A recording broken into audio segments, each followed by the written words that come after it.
Ce matin, bien, je suis rentré au forum, puis j'ai annoncé la décision à M. Carré et à Serge Savard que j'étais pour prendre ma retraite. On est aux Trois Brasseurs avec Guy et Bertrand. Cet extrait-là remonte au 26 novembre 1984. Guy, est-ce que tu croyais ce que tu racontais cette journée-là? Et Bertrand, tu étais là. Est-ce que tu croyais ce que tu entendais cette journée-là? Guy, d'abord. Non, pas vraiment. Là. Non, hein? Non.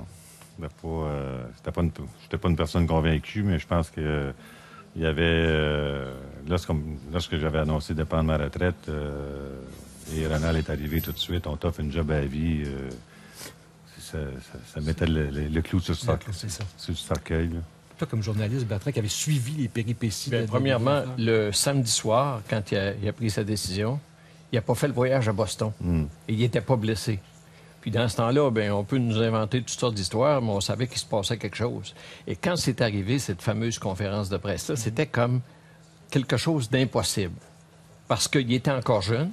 Parce que l'année d'avant, il avait marqué 30 buts et 70 points. Oui. Aujourd'hui, c'est toute une saison, ça. C'est ça que l'amateur ne comprenait pas non plus en 1984. Bon, il y avait 2 buts en 19 matchs, puis il était sur la voie d'évitement de Jacques Lemaire. On va parler d'un scoop tout de suite, là. 1 an plus tard, Guy, tu fais partie de l'Organisation du Canadien de Montréal aux relations publiques. Et là, tu es en renégociation de contrat avec Ronald Coré. Parce que Ronald Coré veut que tu sois ambassadeur du Canadien, mais ambassadeur également de la compagnie Molson. Et là, toi, à ce moment-là, tu dis, OK, je veux bien, mais si je peux représenter 2 compagnies, je voudrais avoir 2 salaires, ce qui est tout à fait ben, c'est un salaire, dans le fond. Ben, c'est un salaire, mais qu'on majore parce que tu fais... Ouais. Et là, Bertrand, toi, tu arrives dans le décor, tu es au courant de tout ça. Comment ça se fait que tu es au courant de tout ça, d'abord? Les bons contacts. Oui, c'est Guy, donc 25 ans après. Non, mais Guy a toujours pensé que c'était quelqu'un du Canadien. Puis même dans le livre de Germain, on disait ça aussi. Mais moi, il y a quelqu'un qui n'a pas rapport avec le sport et qui me dit que Guy Lafleur est en train de négocier un contrat de 10 ans, mais que son salaire commence à 75 000 $ par année. Et moi, je lui dis, ben écoute... Le lendemain, c'est le titre du Journal de Montréal. Guy Lafleur ne veut pas être payé comme un commis de bureau. Ça, là, c'est la bombe qui saute. Oui, c'est sûr, c'est ça. Mais juste pour finir avec mon histoire, le gars me dit, moi, j'ai rien à faire avec ça, mais tu sais, des fois, il y a un homme d'affaires ou quelqu'un qui va être dans un party avec un Coré ou un Savard qui se fait glisser ça à l'oreille. Puis que moi, le gars, il me donne... ça venait pas de moi, puis de... Non, ça, c'est sûr.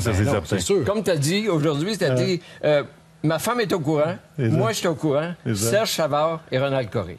Mais il y a quelqu'un qui a parlé à quelqu'un, puis ce quelqu'un-là me dit, écoute, je sais ça, je sais pas ce que tu peux faire avec ça, mais occupe-toi de ça. Et moi, durant cet été-là, ça pressait pas d'en parler à Guy. J'ai dit à un moment donné... C'est une promotion Western qu'on faisait, puis on était rendu au journal de Montréal. Le matin très tôt, d'ailleurs. C'est ça, puis je me disais, ça presse pas, moi, de lui parler. Je vais le voir dans un tournoi de golf, puis à un moment donné, il arrive au journal, puis il fait la promotion. J'ai dit, écoute, Bertrand, t'es au courant de la situation, on va s'asseoir, on va en parler. On en a parlé. Puis j'ai donné mon point de vue. Ouais. Tu sais... Qui était légitime, là. Ouais. Faut dire que Guy n'a jamais reculé devant une question. Non, ça, c'est vrai. Puis... Non, mais je voulais m'expliquer quand même, tu sais, de la façon que moi, je voyais les choses, puis de la façon que je voulais que le contrat soit arrangé, tu sais. Et l'après-midi même, tu étais congédié par Ronald Coré. Non. Le lundi, on était en tournage de vidéo, puis j'ai eu un appel de Lise Baudry que Ronald Coré voulait me voir absolument. Puis j'ai dit, écoute, en tournage, je vais y aller en fin de journée, après le tournage. Puis je suis arrivé au forum, puis Lise a dit, écoute, Monsieur Coré est en meeting avec... parce qu'on avait la même secrétaire, moi et Ronald. Elle dit, il est en meeting avec différents gens. Jean Béliveau était là, je pense. Il y avait Ronald Coré, il était à 4-5. OK. On t'attendait. Puis là, j'ai dit à Lise, j'ai dit, écoute, je vais aller attendre dans mon bureau. Elle dit, j'irai sur ordre de pas ouvrir ton bureau. J'ai dit, oups, ça va pas bien, mon affaire.